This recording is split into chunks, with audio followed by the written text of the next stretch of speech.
마태복음 9장을 보겠습니다. 마태복음 9장.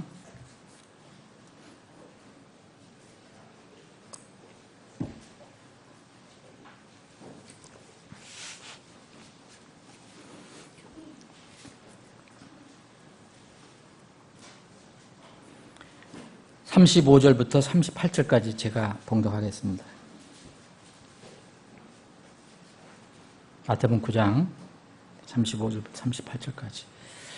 예수님께서 모든 도시와 마을을 두루 다니사 그들의 회당들에서 가르치시고 왕국의 복음을 선포하시며 백성 가운데서 모든 질환과 모든 질병을 고쳐주시니라.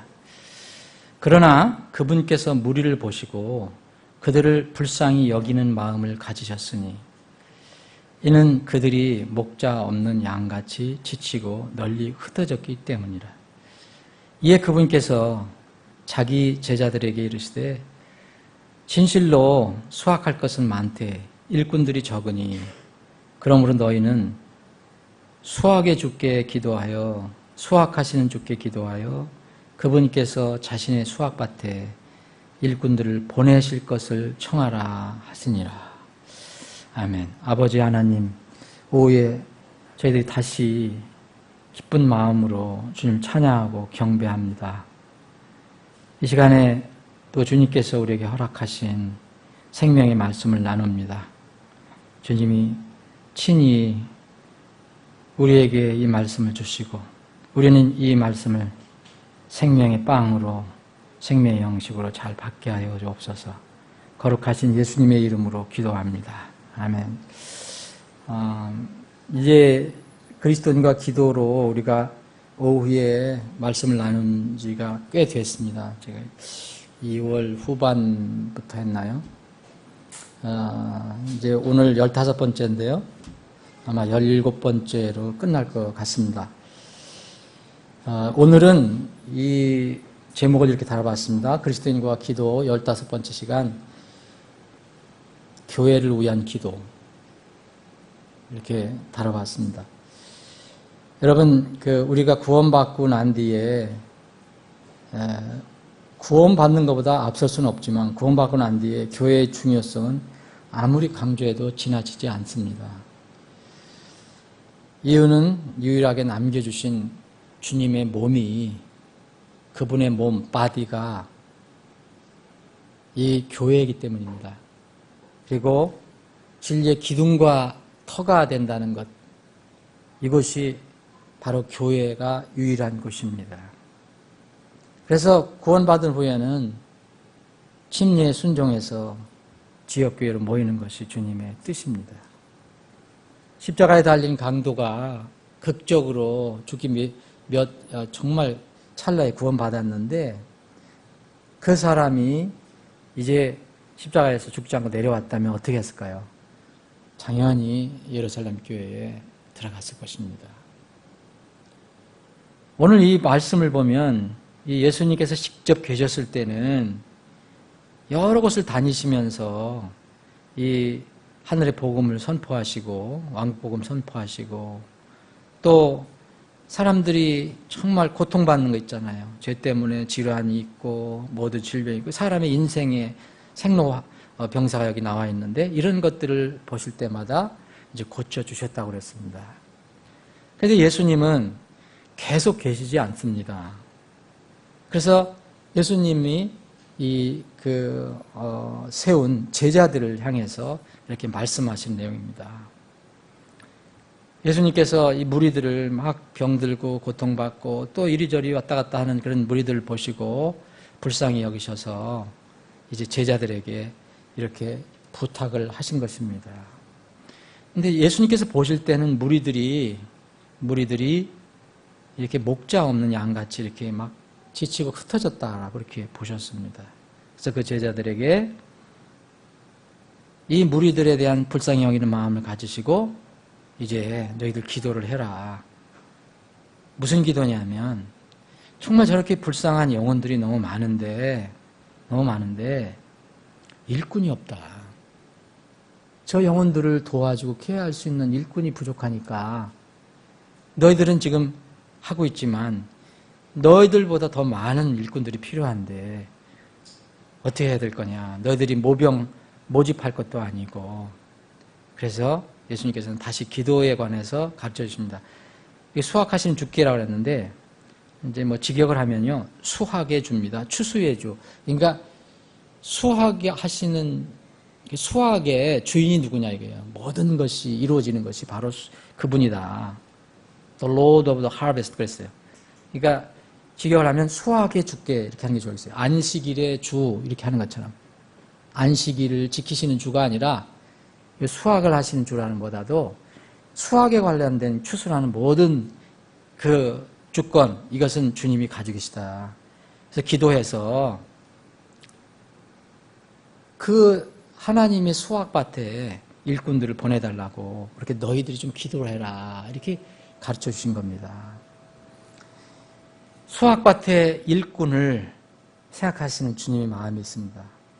만약 이 시대에 주님이 계신다면 수확밭의 일꾼은 수확밭이 막 휘어지고 그래서 이 불쌍한 혼들이 이렇게 많은데 참 그들을 도울 이게 일꾼이 없다고 주님께서 똑같이 말씀하실 것입니다.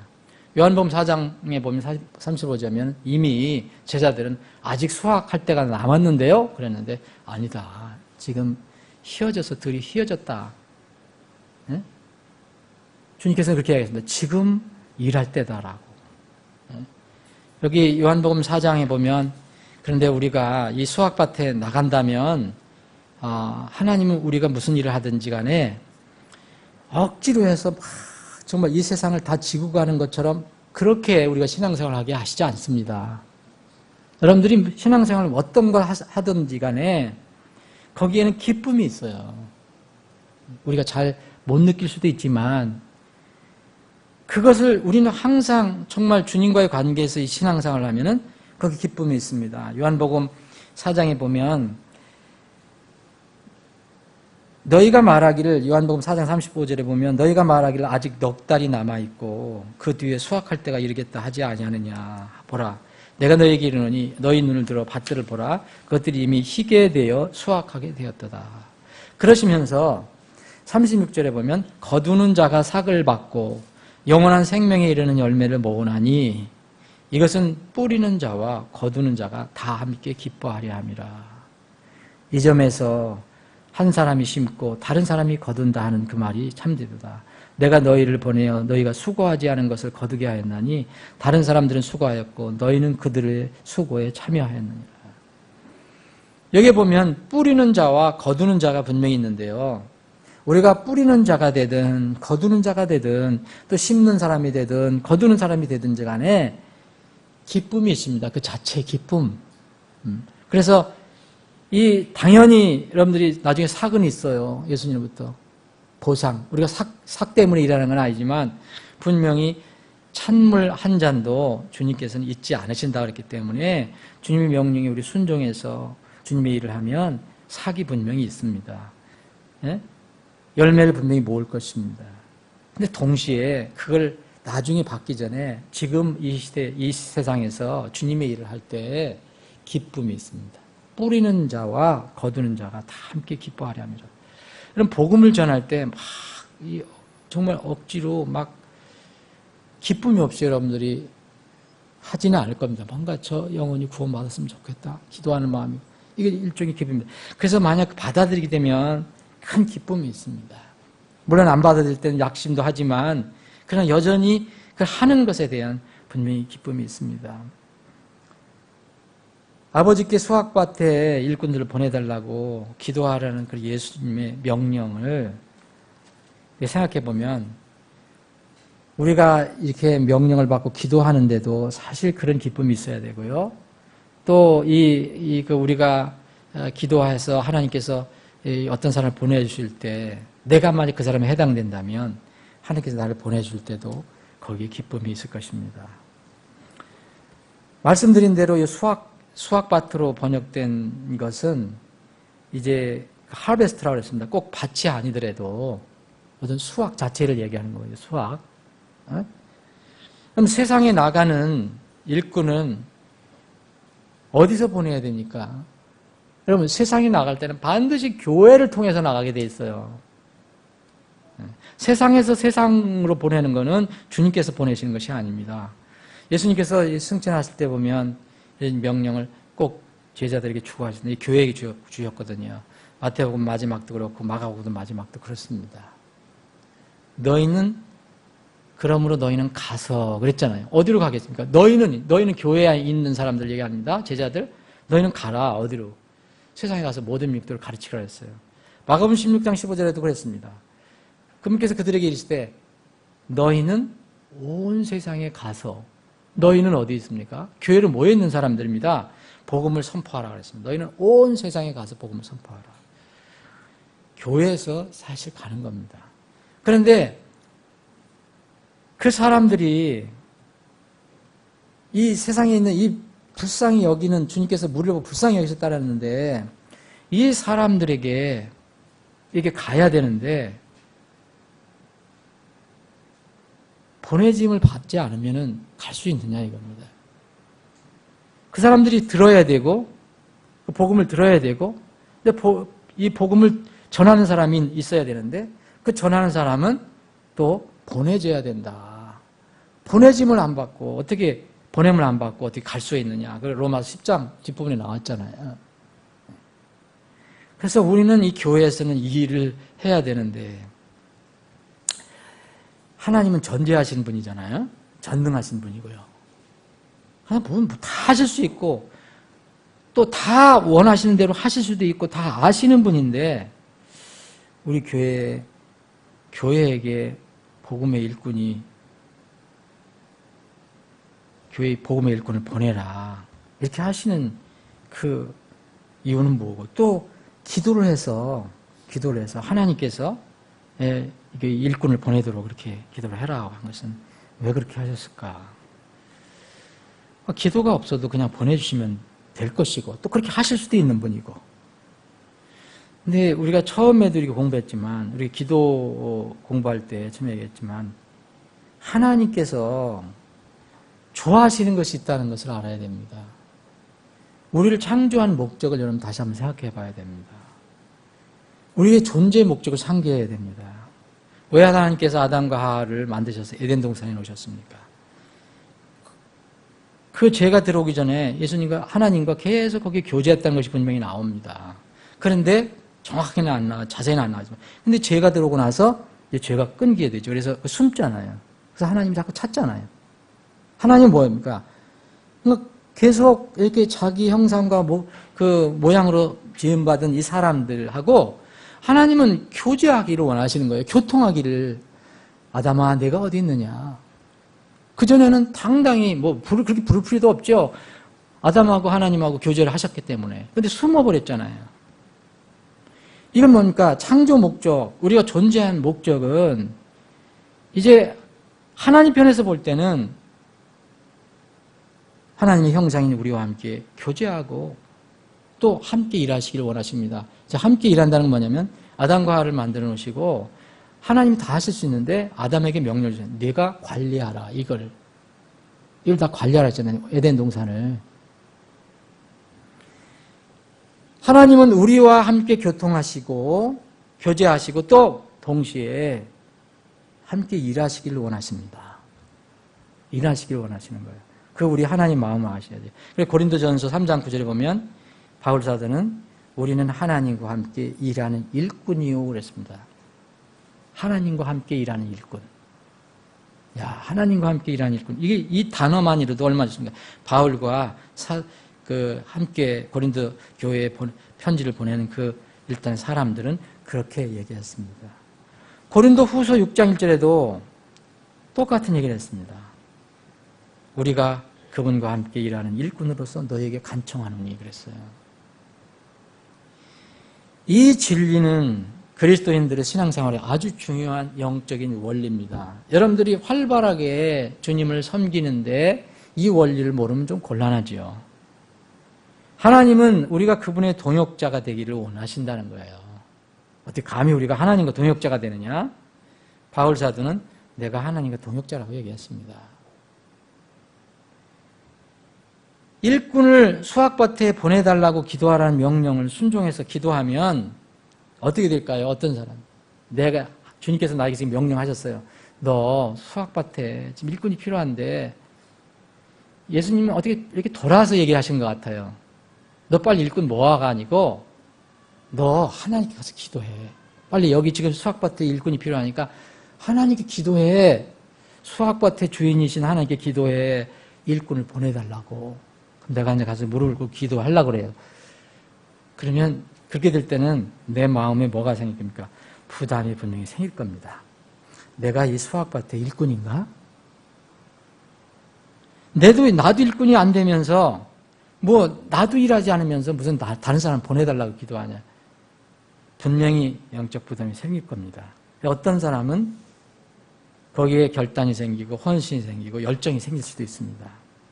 이런 경우는 예수님께서 너희들 기도해라고 했는데 우리 자신의 기도 응답이 될 수 있습니다. 주님께서 제자들이 그렇게 기도하라고 명령하신 것은 아마도 그런 뜻이 좀 있었는지도 모르겠습니다.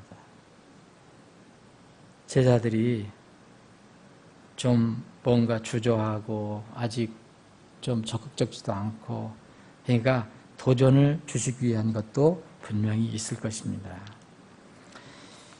이 마태복음 9장, 요한복음 4장에 있는 말씀과 예수님께서 처음으로 공생을 시작하시면서 이렇게 제자들에게 가르쳐 주신 기도가 있어요. 여러분 잘 아시는 이 산상수훈에 나오는 기도, 마태복음 7장에 있는 그 기도, 아무래도 제일 첫 번째로 가르쳐 주신 기도에 관한 내용인데,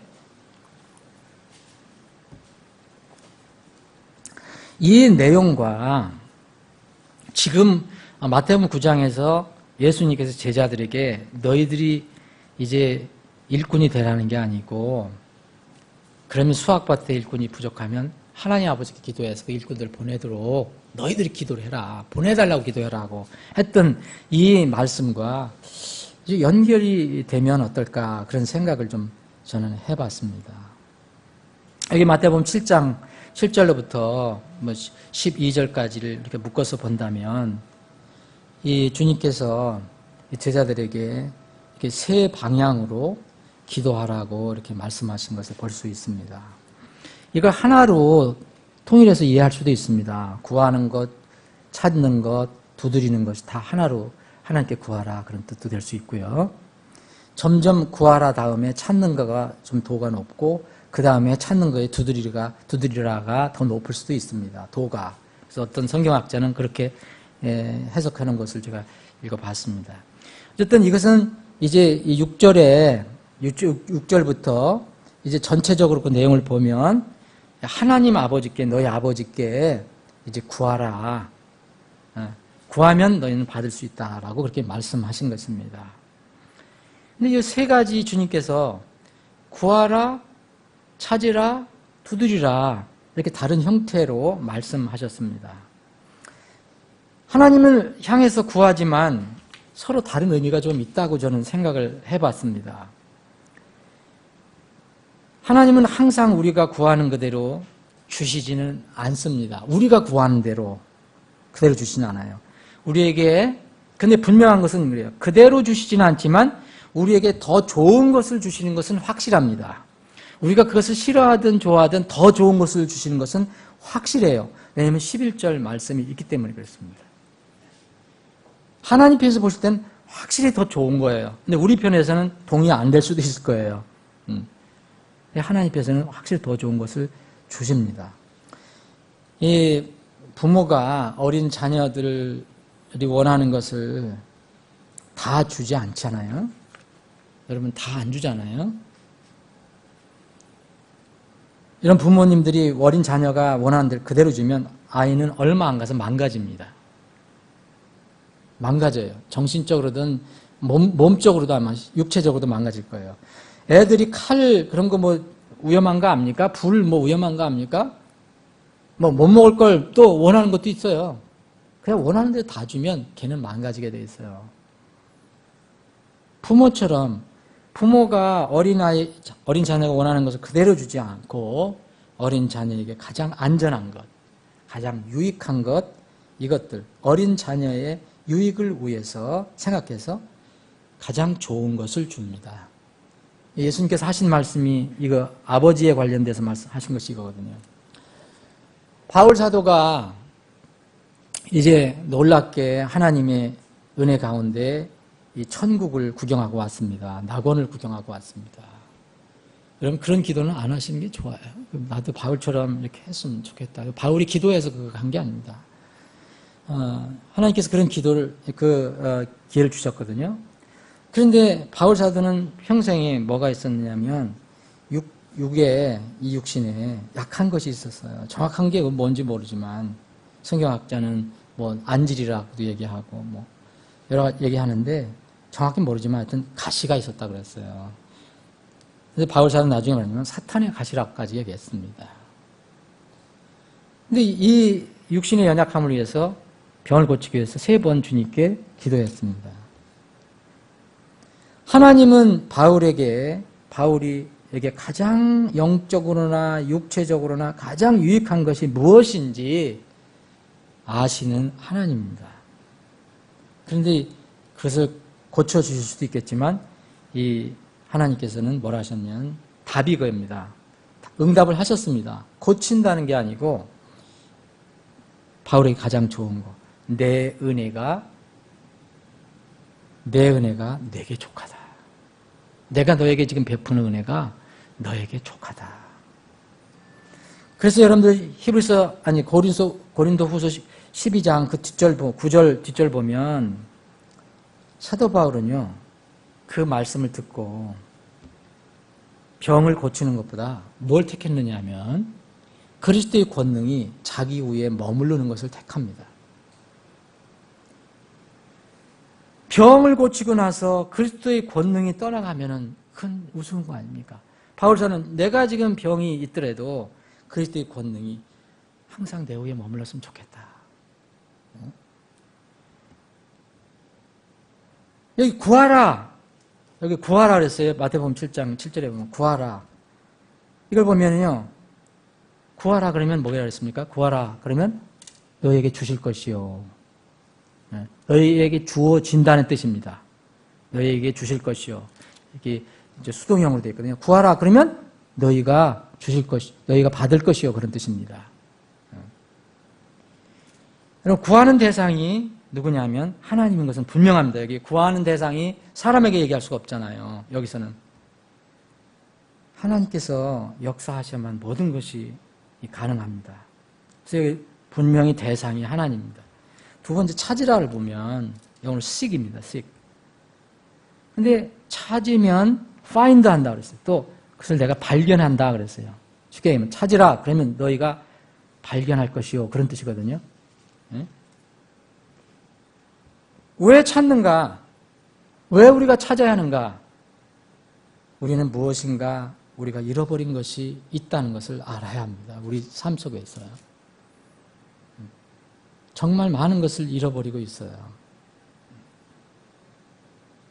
구원받지 못한 사람 직접 이 기도가 해당이 되는 건 아니지만 그런 사람들에게는 뭔가 잃어버린 것이 많거든요. 마태복음 13장에 보면 진주를 찾는 상인이 있다 그랬어요. 그걸 찾는다 그랬어요. 구하는 게 아니라 찾는다 그랬어요. 찾으면 자기 것을 팔아서 그것을 산다고 그랬어요. 여러분, 찾는 것은 누가 찾습니까? 내가 찾는 겁니다. 하나님이 찾아주시는 게 아닙니다. 여기서는 찾아주실 수도 있겠죠. 근데 찾아서 발견하게 하시는 분은 하나님이지만 이 명령은 기도하는 자에게 주신 것입니다. 그래서 영적인 어떤 일은 내가 동역자가 되어야 합니다. 내가 이 일을 해야 되는 겁니다. 또 세 번째는 두드리라 했어요. knock. 그러면은 열린다고 얘기했어요. 그럼 열린다는 것은 뭘 얘기합니까? 열린다는 것은 우리가 뭔가 어떤 장애물에 있어서 바깥에 있다는 거예요. 그럼 뭐냐 안으로 들어가고 싶으니까 문을 두드리는 거예요. 아니면 안에 있는 사람을 만나보고 싶어. 그럼 안에 있는 어떤 것을 얻기 위해서 두드리는 거예요. 지금은 이렇게 가로막혀져 있습니다. 무엇을 두드릴까요? 무엇을 두드려야 할까요? 우리 집에 들어가려면은 이제 문을 두드려서 문을 열어줘야 들어가지만 우리에게 얘기합니다. 여기 집 얘기하는 건 아니거든요. 무엇을 두드려야 할까요? 기도하는 사람 앞에 온갖 여러 가지 닫힌 문이 있습니다. 장애물이 있습니다. 장애물이. 이것을 두드리라는 거죠. 주님의 왕자가 있는 곳, 그곳이 만약 우리가 그곳에 있다면 사실 모든 것이 되시는 분의 존전에 있으면 사실 다 끝난 것입니다. 세속적인 말로 하면 이제 끝이 났습니다. 이젠 진짜 이건 대박입니다. 세속적인 말로.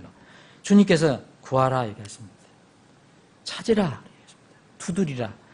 어떤 면을 보면 정말 더 정도가 깊은 기도의 어떤 그 내용을 얘기하시는지도 모릅니다. 두드려서 만약 우리가 주님 존전 안에 간다면 뭐 찾고 구하고 뭐 얻으려고 하는 거 모든 것이 거기에 있으니까. 이렇게 구하고 찾고 두드리기 위해서는 하나님께 무릎을 먼저 엎드려야 되고 꿇어야 하고 구하는 자에게는 자존심 이것은 사치품이 되어야 합니다. 기도하는 사람이 자존심 가지고 자아 가지고 하면 안 됩니다. 가나안 여인 자기 딸을 위해서 주님께 애걸복걸하는 그 가나안 여인 여러분 자존심이 어떻게 무너졌는지 여러분 아시죠? 예수님은 개라고 개에게 주지 않는다고 말씀을 하셨습니다. 그 여인은 자존심 완전 버리고 자아 완전히 내버려고 개도 주인이 상에서 나오는 부스러기를 먹고 산다고 말했습니다. 기도하는 것은 나는 없어져야 합니다. 주님만 살아계셔야 합니다. 내가 일어나서 움직이는 것은 사실 내가 하는 게 아니고 내 안에 계신 성령님께서 힘주시는 대로 하는 겁니다. 잃어버린 농사가 있다는 것을 또 알려줍니다. 그것을 져야 합니다. 일을 해야 합니다. 또 두드리기 위해서는 두드릴 대상이 있습니다. 두드릴 대상이 있잖아요. 하나님이 될 수도 있습니다. 우리에게 장애물이 될 수도 있습니다. 그럼 오늘 여기에 마태복음에 있는 말씀과 연결시켜보면 우리가 두드릴 대상은 다른 사람들도 될 수 있다는 겁니다. 다른 사람들. 그럼 다른 사람들과의 관계는 어떻게 우리가 형성을 해야 되느냐. 정말 여러분 오래 참고 인내해야 합니다. 그러지 않으면 형성이 잘 안 됩니다. 오늘 이 수학밭의 일꾼을 위한 기도에 이 원리를 한번 적용해 보면 첫 번째 우리는 명령하시는 주님의 마음의 부담을 깨달아야 해요. 왜 예수님께서 얼마든지 사람을 보내실 수 있고 얼마든지 수학밭에서 일을 하실 수도 있는데 왜 이렇게 제자들에게 이렇게 아버지께 기도하라고 사람을 보내달라고 기도하라고 하셨을까?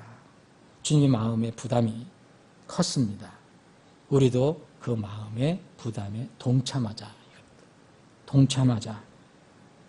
두 번째는 기도하는 자가 일어나야 합니다. 이제 찾으라고 그랬으니까요.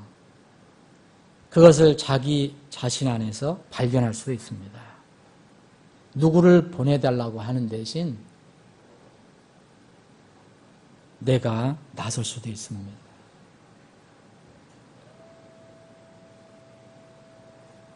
요새는 그런 사람들이 적지만 참으로 이게 막 부흥이 되고 그럴 때 미국 같은 데서 어떤 기간에 부흥이 되고 그럴 때는 정말 젊은 사람들이 이 주님의 부르심을 받아서 사역에 많이 나왔습니다. 근데 요새는 참 많이 줄어든다고 해요. 남을 부르기 전에 내가 하나님의 부르심이 있는가 그것도 한번 생각해 볼 필요 있습니다. 하나님과 내가 동역해서 다른 사람을 두드릴 수도 있습니다. 내가 순종했다면 내가 주님 앞에 무릎을 꿇으면 됩니다. 오늘 이 말씀을 이제 간단하게 한번 정리를 해보겠습니다.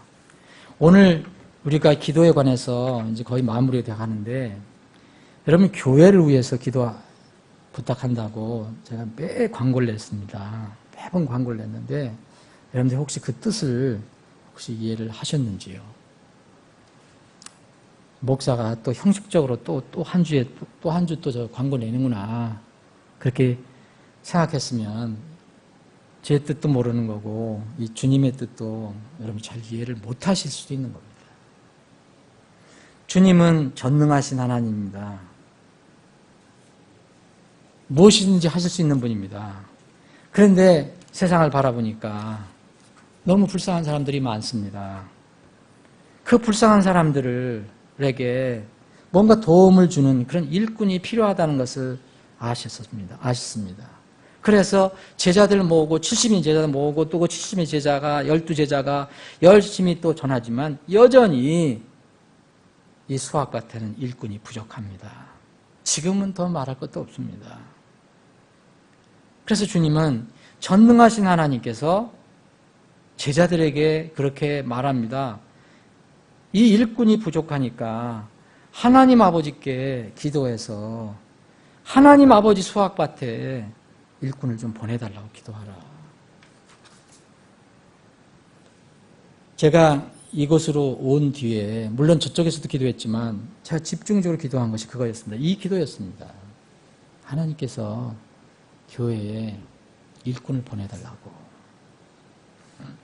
저는 교회를 키우려고 하는 뜻이 아닙니다.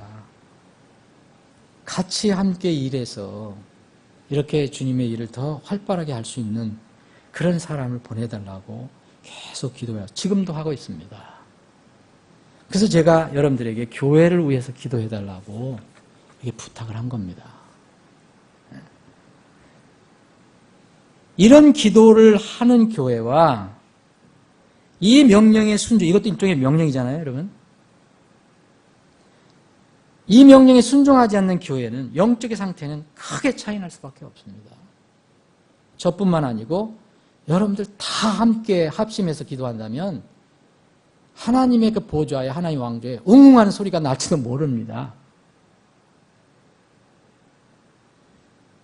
이 명령에 순종하지 않는 교회의 영적인 상태에 분명히 차이가 있습니다. 여러분, 이 기도의 결과로 이 예수님이 아무 뜻 없이 하신 게 아니지 않습니까?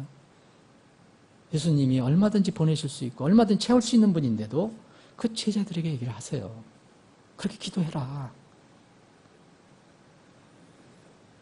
이 기도의 결과는 이렇게 기도하는 교회와 하지 않는 교회, 그 기도의 결과가 나옵니다. 그 교회에 불영자, 전도자가 활발하게 움직이는 교회가 있습니다. 그런데 전혀 전도자가 없는 교회가 있습니다. 잘 모이고 사람도 많이 모일 수도 있습니다. 그런데 이런 불영자, 전도자에 활동하는 사람들이 없습니다. 기도를 하지 않기 때문입니다. 저는 그렇게 생각합니다. 두 교회의 차이는 아주 극명합니다. 전도자가 있다는 것, 구령자가 있다는 것, 이것은 우리의 본래 존재 목적이 이루어지는 건데, 이 교회로서 한 교회는 활기찬 교회가 됩니다. 또 한 교회는 죽은 듯이 잠잠한 교회가 됩니다. 사람 많이 모여도 영적으로 그렇다는 겁니다. 그렇게 사람 많이 모여도 사람들에게 예수님의 복음, 구원에 대해서 말하지 않습니다. 늘 거기서 즐겁고 편하고 그러니까. 오늘 다시 말씀드린 본문 말씀에 의하면 한 지역교회에 복음의 일꾼이 있고 없고는 저는 우리 기도에 달려있다고 저는 생각합니다. 저는 이 명령을 알기 때문입니다. 우리가 주님께서 명령하신 대로 일꾼을 구하는 기도를 하지 않기 때문에 아마 우리에게 일꾼이 없다면 그 원인일 것입니다.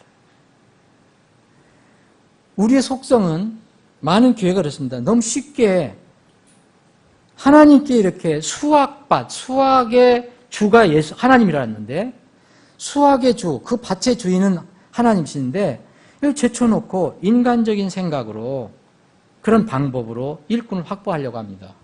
그 가능한 것처럼 보일 수 있습니다. 재정을 모아서 많은 사람들 뭐 돈 주고 이렇게 월급도 주고 사역자를 모으고 뭐 생길 수도 있습니다. 그러나 정말 그런 기도해서 하나님께서 보내신 것이 아니라면 그 재정 떨어지면 다 그 사람들 없어집니다. 또 그 전에 문제를 많이 일으킬 수도 있습니다. 여기 주님께서는 재정이 없고 다른 조건이 뭐 빈약하기 때문에 그러니까 너 일꾼을 꼭 보내달라 기도하라 그렇게 말씀하신 게 아니고 재정이든 조건이든 어떤 간에 상관없이 일꾼을 보내달라고 기도하라신 겁니다. 그분의 명령은 저는 그대로 살아있다고 봅니다. 오늘 이 말씀은 기도를 여러분들이 하시는데 하나님의 마음의 부담을 이해하고 기도를 하시면 좋겠다.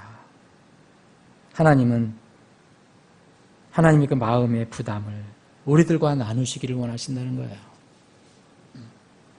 그래서 고린도전서 4장 1절에 보면 정말 충성하는 자가 필요하다 얘기를 합니다. 충성한 자가. 사랑하는 여러분, 혹시 여러분들 중에서도 복음 사역을 위해서 하나님 부르심을 받고 있는 사람들 있을 수도 있습니다. 그럼 일어나서 움직여 봐야 합니다. 이사야 대언자가 그런 것처럼 누가 나를 위해서 갈까? 하나님께서 얘기했을 때 여기 제가 있나이다. 이렇게 누구든지 할 수 있습니다. 내가 아니라면 다른 사람의 마음의 문을 두드리는 일을 쉬지 않고 계속해야 합니다. 저는 어떤 방법으로든지 이 기도에 순종하는 우리를 복을 주셔서 주님께서 우리 교회의 수학밭에 일꾼들을 많이 보내주시기를 간절하게 기도하고 있습니다. 그 기도가 꼭 이루어질 것을 저는 믿고 계속 기도할 것입니다. 여러분들도 함께 동참해 주시면 좋겠습니다. 교회를 위한 기도 잊지 마시기 바랍니다.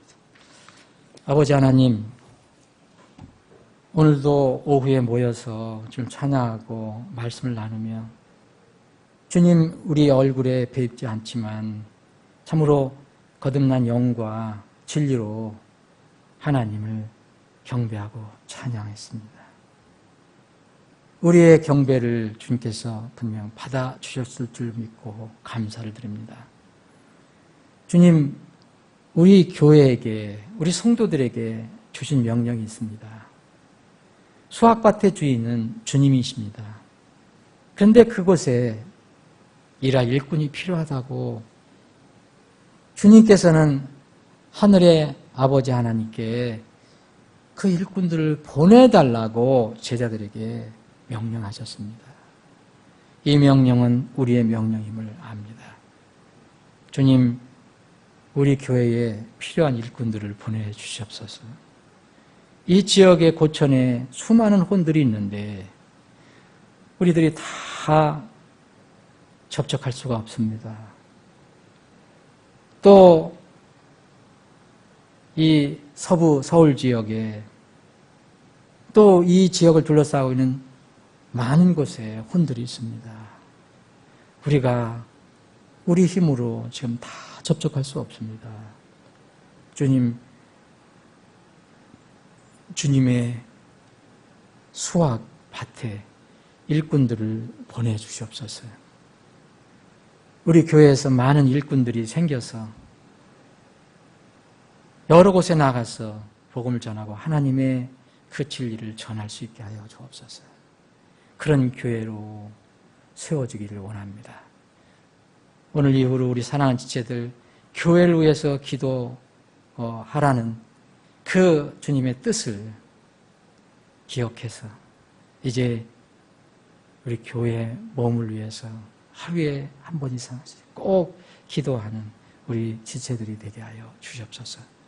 주님께서 약속하신 대로 이 우리 교회에 참 유능한 신실한 그런 주님을 사랑하고 충성하는 그런 일꾼들로 채워 주시옵소서. 주님, 저희들이 세워지면 또 흩어지면 한 주간 또 세상에서 살아가야 합니다. 주님, 어디서 무엇을 하든지 말씀을 붙들고 꼭 승리하게 하시고 있는 곳에서 작은 예수의 향기를 풍기게 하시고 또 있는 곳에서 예수님의 편지가 되어서 주위 사람들에게 읽혀지는 우리의 삶이 되게 하여 주옵소서. 저녁 용산교회, 용산침례교회 이전 예배를 주께 주장해 주시고 또 내일 익산 한마음 침례교회에서 있는 이 목회자들 신규 모임도 주님 주장해 주셔서 은혜의 시간, 하나님께 영광이 되는 시간이 되게 하여 주옵소서. 거룩하신 예수님의 이름으로 기도합니다. 아멘.